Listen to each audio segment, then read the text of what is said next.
This is Amy Sermon with Max Knowledge, and we're here at the CCA National Convention, and I'm speaking with Dr. John King, Senior Vice President and Chief Academic Officer of Lincoln Educational Services. John, thank you so much for joining me. We appreciate it. No problem. Good morning. We're going to be talking a little bit about a topic that you are incredibly passionate about, integrating e-learning tools into the learning environment. Tell us why you're so passionate about it and why it's so important. Well, I'm passionate about it because I think our students are passionate about it. And I think that this is a wave of the future. I think that it's something that we need to do if we're going to be competitive, if we're going to help students learn. And I think that we really need to make some changes in terms of how we educate our today's students, because they're so different from my generation, from the past 10 years. The students are changing daily. There's so much technology out there. They're so tech savvy that if we don't incorporate it into the learning, we're just going to miss the boat. Tell us a little bit more about the net generation. Well, I think you have to look at, especially if you have kids today, you look at them. They can program VCRs, they can, DVRs, I should say now. I'm aging myself, excuse me. But they are so tech savvy. They all text. They all have smartphones. They all know how to use a computer. They all Google. They're all on Facebook. They are so tech savvy that and it's just going to get more so. When you really look at the literature, you look at the research that's being done, this next generation is just going to be phenomenal. I heard a statistic yesterday that said by 2013 that the sale of smartphones are going to outpace the sales of netbooks and computers. So, we have to learn how to incorporate this technology into the learning process if we really want to connect with this learner.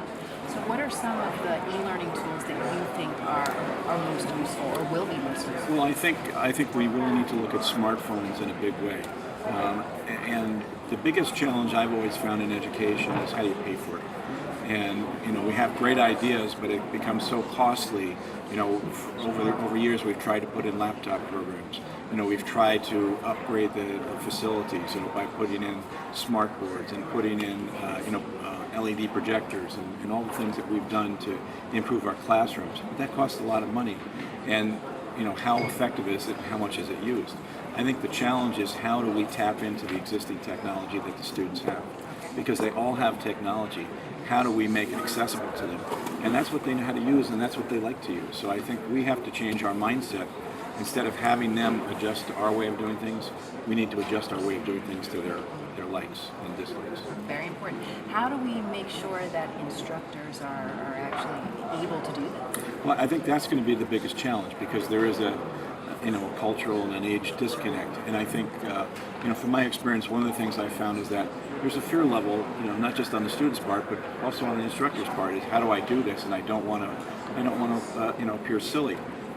In the past, when I wanted to really get instructors into to technology, I've created really fear-free zones for them to go and experiment and try new things. When I was back in a school on campus, we created what we called Tuesdays with Technology, where we created an open lab from 3:30 to 5:30 every Tuesday for instructors to come in. There would be no students. They would come in and experiment. They could learn. And I was amazed at how eager they were to come in this threatening-free environment. Sure. That they could experiment and try new things. And I think that that's what we need to do, is to find ways to help them learn how to use the technology and make it pretty easy and seamless for them. John, I know this is a topic you've spoken a lot about. Anything else you want to share with us? Just that I think that we really need to think hard about where we're going. I think that there's some new learning models that need to be developed. I think the current model that we use in education is a little bit archaic and really needs to be updated. And the thing I like to say is that we need to adjust our way of teaching to the students' way of learning, rather than having them adjust to our way of teaching. Very important. John, I know there's a lot more we could talk about related to this topic, and our interviews are short, but thank you so much for your insights. Thanks for inviting me. Glad to do it. Thank you.